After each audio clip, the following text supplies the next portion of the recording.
Bonjour et bienvenue sur Outrospection, le podcast qui te sort de ta tête et qui t'ouvre aux autres. Bonjour à tous et bienvenue dans le 18e épisode du podcast Outrospection. Je suis ravie de vous retrouver aujourd'hui pour cet épisode en solo. Ce sera juste vous et moi cette fois-ci. Et pour être tout à fait honnête avec vous, c'était pas du tout prévu. Je me suis lancée en fait dans l'enregistrement de cet épisode de manière un peu spontanée parce que très récemment, je suis retombée sur une boîte à souvenirs que j'ai avec moi depuis des années et qui me suit, on va dire, sur tous mes déménagements. Et cette boîte, en fait, elle comporte des souvenirs d'enfance, des petits mots de l'adolescence et qu'on s'écrivait entre copines à l'époque. Et je me suis replongée là-dedans récemment et je me suis dit waouh, ça me rappelle de sacrés souvenirs et ça me rappelle aussi la personne que j'étais à l'époque, donc des années en arrière. Ça m'a fait remonter en fait des images et finalement des visions de cette jeune fille que j'étais hyper mal dans ma peau.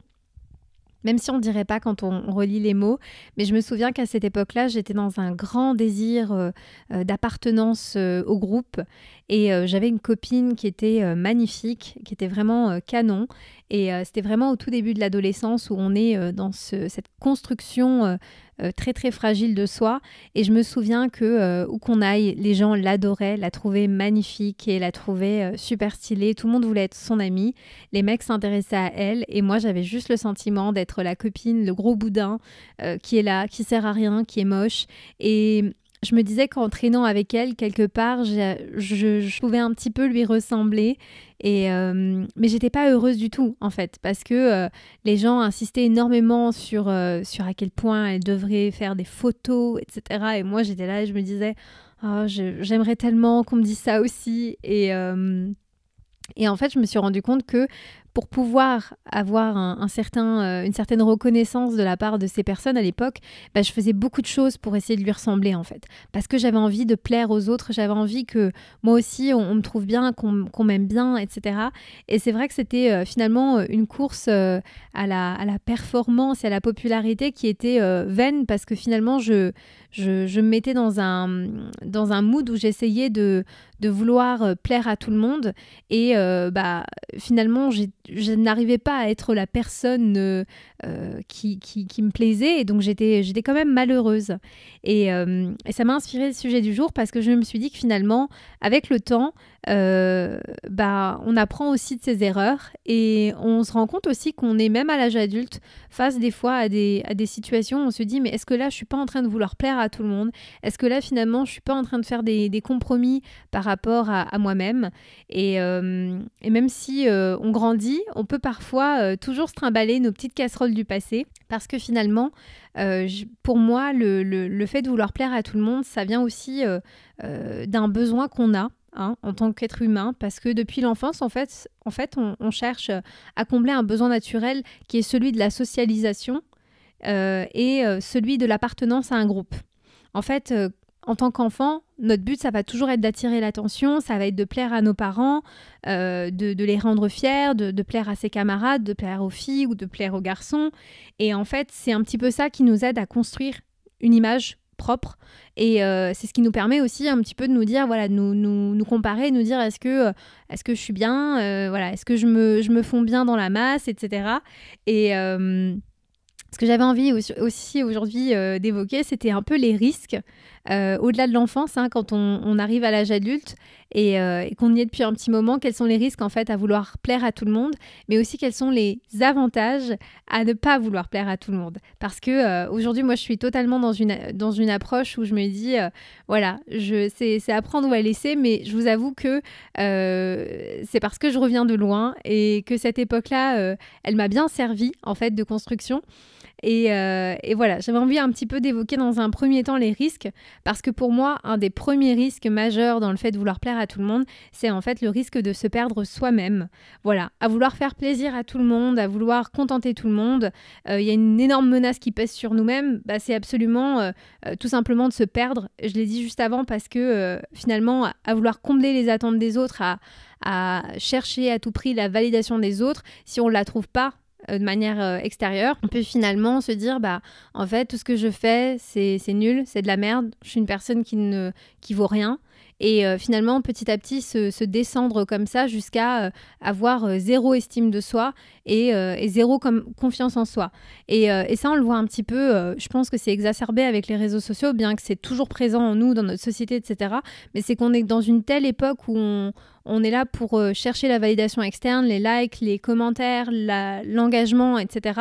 que finalement, quand il n'y en a pas, on se dit, il y a forcément un truc qui cloche avec moi, en fait. Et demain, si tout s'arrête et si plus personne ne vous donne de validation externe, qu'en est-il de votre propre validation personnelle ? Et je pense que c'est un vrai biais dans lequel on peut vite tomber, et encore plus, comme je disais, avec les réseaux sociaux, parce que c'est une forme de shoot de dopamine, en fait. On reçoit des likes, on reçoit de l'attention, et on se dit, génial, c'est super, c'est trop bien, je rentre dedans, je fais enfin partie de ceux qui comptent et des gens importants, et donc à tout prix, je dois maintenir ça au quotidien. Et ça, c'est la plus grosse supercherie aussi d'Instagram, c'est que finalement, vous pouvez tomber sur des gens qui ont des comptes qui sont aux antipodes de ce qu'ils sont dans la vraie vie, de leur valeurs, de leur lifestyle, etc. Et finalement, ces gens-là peuvent être suivis par des milliers, voire des millions de personnes. Et en réalité, ce qu'elles sont, on n'en sait rien, et les jours où elles vont pas bien, on ne le sait pas non plus. Et donc, je pense que quand on se crée cette espèce de bulle pour vouloir plaire aux autres, on prend aussi le risque de ne pas pouvoir se montrer tel qu'on est, même quand ça ne va pas, en fait. Parce qu'à partir du moment où vous avez vendu du rêve à tout le monde, et vous vous êtes dit... moi je vais me montrer sous mon meilleur jour non-stop, et je vais toujours montrer que je vis ma meilleure vie à tous les moments. Le jour où ça va pas, finalement, vers qui vous pouvez vous tourner ? Quelles sont les personnes qui vous prêteront une oreille ? Et je pense que quand je disais se perdre, je pense vraiment à ça. Et pour moi, c'est préférable, en fait, finalement, d'être détesté pour ce qu'on est, plutôt que d'être aimé pour ce qu'on n'est pas. Et j'ai un autre exemple, je vous donne une anecdote comme ça en passant, qui n'est pas très très folichonne, mais je vous la donne quand même. Il y a quelques temps, j'étais invitée chez quelqu'un que je connais bien, qui faisait une soirée à la maison, et qui avait invité une autre personne que je ne connaissais pas, mais dont on m'avait énormément parlé. Et on m'avait dit de cette personne, tu vas voir, elle est formidable, c'est une personne hyper ouverte d'esprit, une personne qui a beaucoup voyagé, super bon délire, super chill, franchement, on l'adore, cette personne. Et moi, je m'étais dit à la description de cette personne que ça allait être trop bien de la rencontrer, et qu'elle allait forcément me plaire, parce que... au vu de ce qui avait été dit sur cette personne, je me suis dit, on va grave s'entendre, quoi. Et il se trouve que cette personne, quand elle est arrivée à la soirée, elle m'a pas du tout calculé, et elle m'a même pas dit bonjour. Et ça, c'était tout le long de la soirée. Et ça m'avait aussi un petit peu choquée, parce qu'on était chez quelqu'un. C'est pas comme si on était dans un bar ou dans un restaurant, et que on n'avait pas eu l'occasion d'échanger. Là, on était vraiment physiquement chez une personne, et on n'était pas 80 personnes présentes. Et donc, je m'étais dit, mais franchement, pourquoi elle m'a pas calculé comme ça, quoi ? Et j'étais un petit peu vexée. Et après coup, en fait, j'ai appris que cette personne, elle avait dit de moi que je l'intéressais pas plus que ça, parce que j'étais quelqu'un qui se maquillait, qui était hyper coquette, pomponnée, etc. Et que c'était pas forcément le genre de personne, enfin, j'étais pas le genre de personne qui l'intéressait. Et en fait, sur le coup, ça m'a un petit peu choquée, parce que je m'étais dit, justement, d'après ce qu'on m'a dit sur elle, on va vraiment s'entendre, parce que moi, je me connais, je sais comment je suis. Voilà, je connais mon image et ce que ça peut transmettre à certaines personnes, mais je sais aussi la vraie personne que je suis au fond de moi. Et en fait, le fait qu'elle ait complètement écarté ces éléments-là, et qu'elle se soit uniquement fixée sur mon physique et sur mon apparence, m'a fait me dire, finalement, son comportement, il en dit davantage sur elle qu'il en dit sur moi. Parce qu'en réalité, moi, je suis restée moi-même. J'ai pas cherché à me démaquiller et à me mettre pieds nus pour donner l'impression que je suis une fille simple. J'ai été moi-même, c'est-à-dire la personne que je suis dans la vie de tous les jours. Mais ça n'a pas suffi à cette personne pour se dire que elle allait pouvoir aller au-delà des apparences. Et bien, tout simplement, quand ça m'est arrivé, je me suis dit que c'était finalement une bonne chose, parce que moi, j'avais finalement, c'était pas mon problème, j'avais rien eu à perdre dans l'histoire. Et si cette personne a pensé que, sous ce prétexte-là, elle avait rien à me dire et qu'elle ne m'aimait pas, eh bien, je pense que j'ai bien fait de rester telle que j'étais, et que moi, j'ai rien perdu dans l'histoire. Et je pense que je vais aussi terminer par ça, c'est un des plus gros bénéfices pour moi de ne pas chercher à plaire à tout le monde, c'est que c'est un incroyable moyen en fait de filtrer les relations, parce que finalement l'intérêt de ne pas plaire à tout le monde, c'est de se respecter soi-même et de rester soi-même. En fait, c'est une forme de liberté d'être soi-même et de pas chercher la validation des autres. Parce que finalement, les gens qui viendront vers vous, ils viendront vers vous pour vous. Et pas parce que vous avez cherché à leur plaire, ou parce que vous leur dites toujours oui, ou parce que vous avez un grand appartement, vous faites tout le temps des soirées. Ça aussi, je m'en souviens à l'époque où j'étais étudiante, il y avait des gens qui avaient la cote juste pour ça en fait. Et je me dis que si demain vous avez des personnes qui vous apprécient et qui sont extrêmement attirées par vous pour ce que vous êtes, et alors que vous êtes juste vous-même, eh bien, c'est le meilleur moyen en fait de développer des rapports qui sont sains et qui sont souvent pérennes et qui sont vraiment authentiques.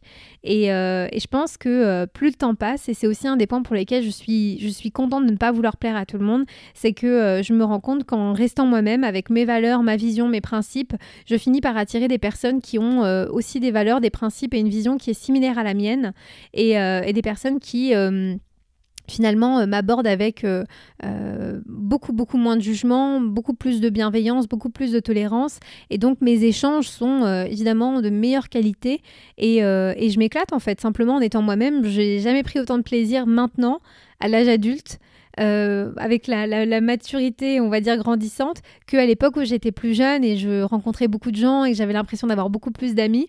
Parce que finalement, je me rends compte que cette époque-là, c'était un leurre, et que j'avais l'impression que j'avais une vie active et que j'avais des gens autour de moi, mais que finalement, c'était une quête presque impossible. Et voilà. Et donc, c'est évidemment sans regret. Et je sais qu'on peut tous tomber à un moment donné dans notre vie dans ce biais-là, de vouloir plaire à tout le monde et de vouloir finalement faire l'unanimité. Mais voilà, un de mes conseils, c'est de dire simplement vous devez en fait attirer les gens qui vous méritent. Vous devez attirer les gens qui viendront naturellement vers vous. Inutile de chercher à rentrer dans les critères à 100% pour pouvoir avoir de la valeur. Vous êtes la personne qui détermine votre valeur. Et donc, moi, je pense que voilà, ma conclusion, elle est vraiment rester authentique. Et l'authenticité, c'est le pied, vraiment, c'est ce qui nous procure énormément de liberté. Donc je pense qu'il ne faut pas chercher à se conformer vraiment à la masse et à vouloir le plus possible faire ce qui fonctionne et ce qui marche pour les autres, parce qu'on est tous différents et chacun peut développer sa propre recette. Il y a vraiment de la place pour tout le monde, et voilà, ça c'est un petit peu mon conseil de fin. Donc voilà, c'est sans prétention aucune, mais comme vous le savez, j'aime bien vous partager des réflexions sur des choses ou sur des thématiques qui sont importantes pour moi. Et je suis toujours évidemment ouverte au dialogue et au débat. Je le dis pas assez souvent, mais je suis extrêmement présente sur Instagram avec mon compte outrospection.lu. Donc n'hésitez pas à me rejoindre et à aller me suivre aussi si ça vous intéresse sur Insta. Je partage toujours des grandes pensées, des croyances ou... je prends le temps un petit peu de développer mes idées sur différents sujets. Et puis, si vous m'écoutez sur Apple Podcast, pourquoi pas à bien noter cet épisode, ce podcast en général, et un commentaire. Ça fait toujours énormément plaisir. Même les abonnements via Spotify. En fait, vous n'imaginez pas à quel point je suis hyper reconnaissante pour ça.